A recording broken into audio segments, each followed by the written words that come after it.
Today we're going to show my way of dressing up a Thanksgiving turkey.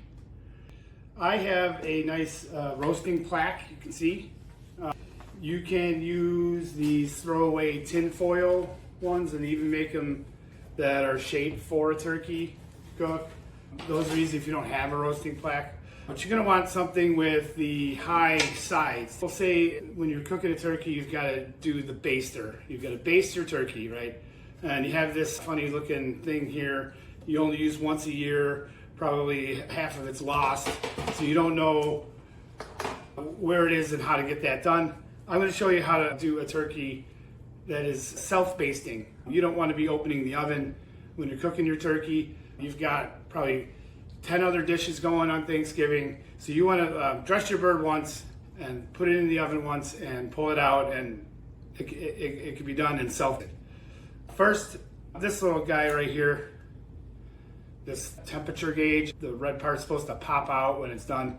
Just go ahead and get rid of that. We're going to use a real digital thermometer to do our temperature reading. Inside, either in the cavity here or underneath this flap of skin where the neck was, that's where you're going to find the, I call it the gift bag. It's your lungs, your heart, your liver, and the neck. And we can use these parts for the gravy later. So the first things here, actually,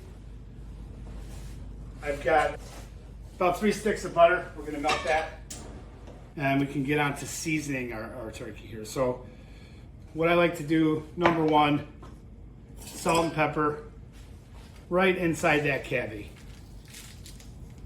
A generous amount. It's a big bird. This one is 13 pounds. Salt and pepper right in. Also, I have this nice little bundle of herbs here. We're going to put a few herbs in here. I have a little parsley, a little marjoram, rosemary, and a little bit of thyme. And so you don't want to overstuff this, but certainly putting a little bit in there with your salt and pepper can help to flavor your bird. A lot of times on your turkey, at the end of the cavity, you'll see this big fat. I'm just going to go ahead and get rid of that little section there. It would just make for a greasier pan at the end. As we know, we're going to try and get rid of the fat at the end. So we season our cavity. I'm going to go ahead and transfer this to right where we're going to cook it. One thing I like to do is take these wing sections here and just kind of bend them and put them underneath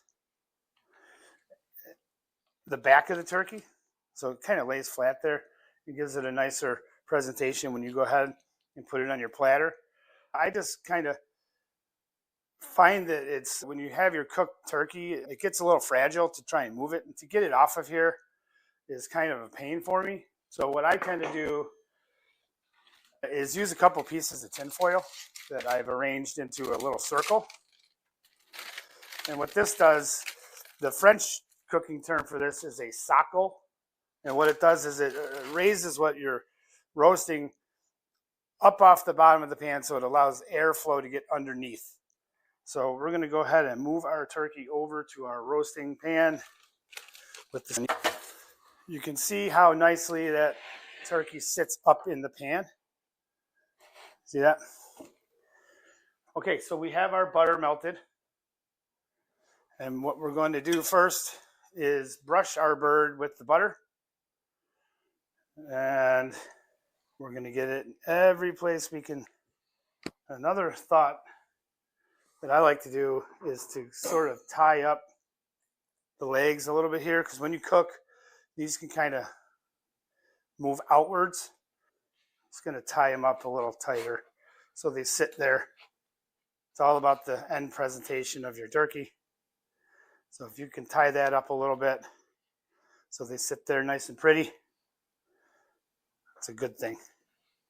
Okay, now that we've brushed our first layer of butter, we're going to season it. And the butter kind of gives your seasoning something to stick to. I'm doing salt and pepper here only, keeping it basic. You could Put other spices, garlic, paprika, things like that. You can make an herb butter. You can infuse your herbs right into the butter you're brushing on here and season it all over. And now, here's where the self-basting part comes in. We've got cheesecloth here. We are going to go ahead, unravel this cheesecloth, and we're going to press it onto the bird. We're going to take our butter and really saturate this cheesecloth with the butter. And this is going to act as our self-baster. It's going to press right on the skin. It's going to give you a beautiful crispy skin, protecting the bird from moisture escaping. And don't be afraid to really coat this. For a whole bird, I used 3 sticks of butter. I'm going to try and use it all up. So we're nearly done brushing. Just going to go ahead and add the rest of our butter. That cheesecloth will really hold it on there. And the milk solids on there really promote nice crispy browning on your skin. And once you're sure you've got it coated everywhere you can go ahead and throw it in the oven. Okay, so we've pulled it out. It took about 3 hours at the 350. Now let's have a look. I'll gently peel back our cheesecloths here. We've got a beautifully roasted bird there. Now, a couple things about the temperature. As we know, 165 degrees is the internal temperature for poultry. We want to take that temp in the breast, in the deepest part.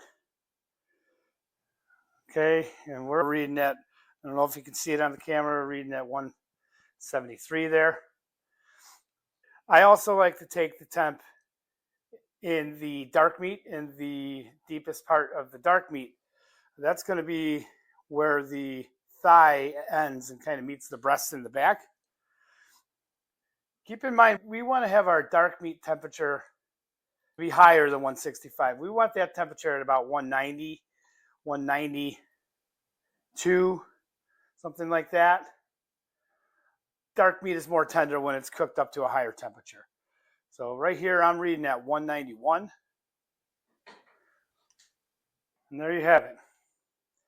Beautiful Thanksgiving turkey.